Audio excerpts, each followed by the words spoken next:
¿Qué tal amigos y amigas? Espero que estén muy bien. En esta oportunidad vamos a estar hablando sobre situaciones de abuso sexual infantil y maltrato en nuestro país. Al día de hoy es una temática que actualmente yo estoy proponiendo a nivel del Parlamento para poder trabajar de manera de bancada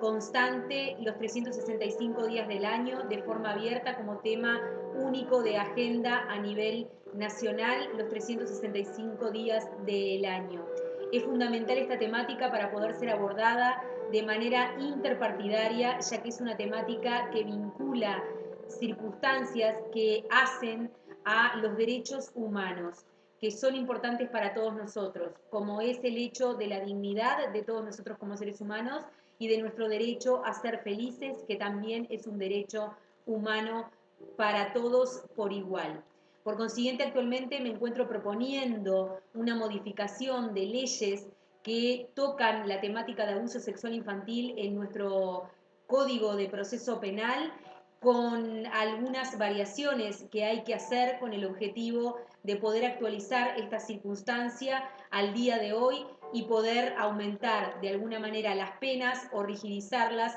en cuanto a este tipo de crímenes sexuales, ya que se trata de crímenes sexuales por más que sean generados dentro del ámbito familiar.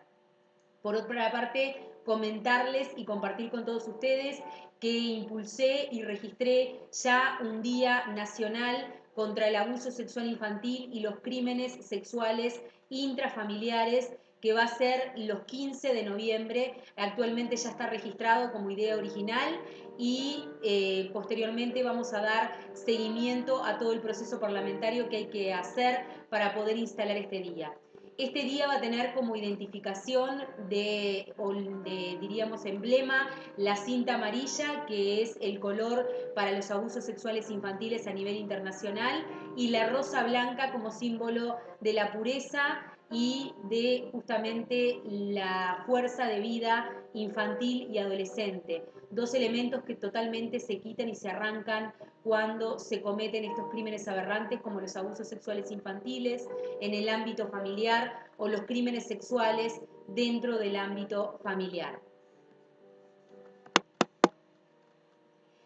También compartir con todos ustedes que estamos trabajando en la conformación de un equipo de trabajo para intervenir casos de personas que han sufrido el abuso sexual infantil en obviamente sus infancias pasadas y que quieren abordar esta temática a nivel grupal, que van a ser grupos que se van a llamar los grupos de la Rosa Blanca, que van a trabajar justamente con esta temática, interviniendo en esta circunstancia, en este fenómeno que a muchos ha golpeado, y trabajando también en una línea de ex víctimas y sobrevivientes que han sufrido estas circunstancias de abuso sexual infantil dentro de los núcleos familiares. Al día de hoy nosotros trabajamos con valores que han arrojado los observatorios de la UNICEF con respecto a nuestro país, que ya están hablando de que de un total de 10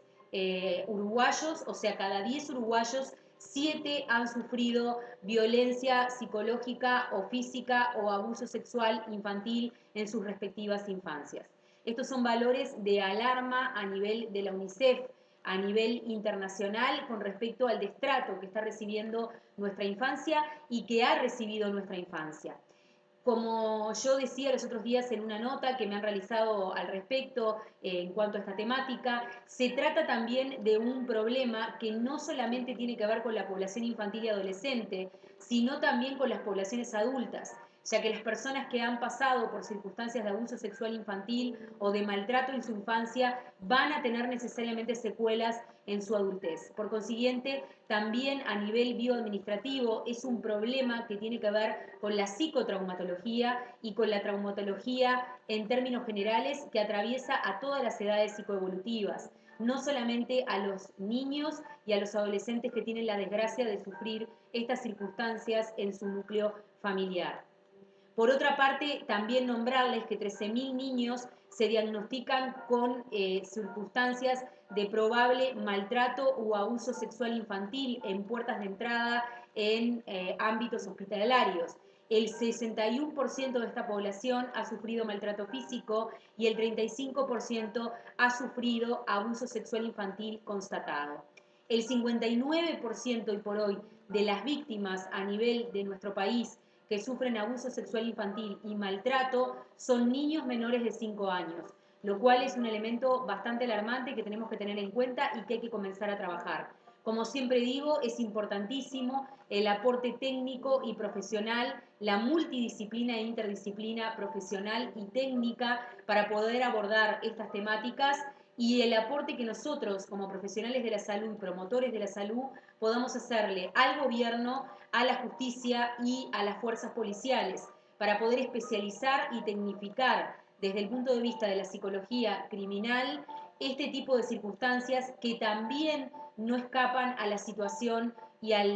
la circunstancia criminal en términos generales, ya que cuando estamos hablando de abuso sexual infantil estamos hablando de crímenes sexuales, que son también crímenes por poder, donde hay un adulto, una persona con una diferencia muy importante de edad con la víctima, que se abusa de esa circunstancia para poder obtener beneficios sexuales o otro tipo de beneficios a costillas del menor o del adolescente. En este sentido, el abuso sexual infantil es un crimen sexual de la misma manera que es un crimen sexual el feminicidio y de la misma manera en las dos figuras estamos hablando de crímenes de abuso de poder. El crimen que tiene que ver con el abuso sexual infantil es un crimen de poder también y también tiene incidencias en un crimen de odio. Estos son elementos que hay que tener en cuenta para poder comenzar a cortar estas lógicas perversas y violentas que engloban y de alguna manera alimentan retroalimenticiamente estas circunstancias de abuso sexual infantil a nivel de muchas generaciones. En la mayoría de los casos nos encontramos con pacientes desde el punto de vista clínico que han sufrido estas circunstancias y que han tratado de ir a pedir ayuda a sus madres y sus madres también las han pasado y por consiguiente se instala el silencio y el secreto, que son los dos enemigos número uno en lo que tiene que ver con el abuso sexual infantil. Por consiguiente, es muy importante para comenzar a cortar la cadena de violencia que alimenta a este tipo de flagelo, cortar el tema de los silencios y los secretos. Es fundamental comenzar a hablar y a poner en palabras. No nos tenemos que olvidar que la violencia se instala cuando los malestares que nosotros sentimos cotidianamente no podemos ponerlos en palabra porque, mejor dicho, no sabemos o muchas veces no deseamos hacerlo. Tenemos que comenzar a cortar este tipo de conductas totalmente tóxicas que no hacen otra cosa que alimentar muchas veces la personalidad del abusador o del agresor sexual, que no deja de ser en la base un gran perverso que se alimenta y se beneficia y se vanagloria del sufrimiento de las personas que se encuentran a su alrededor.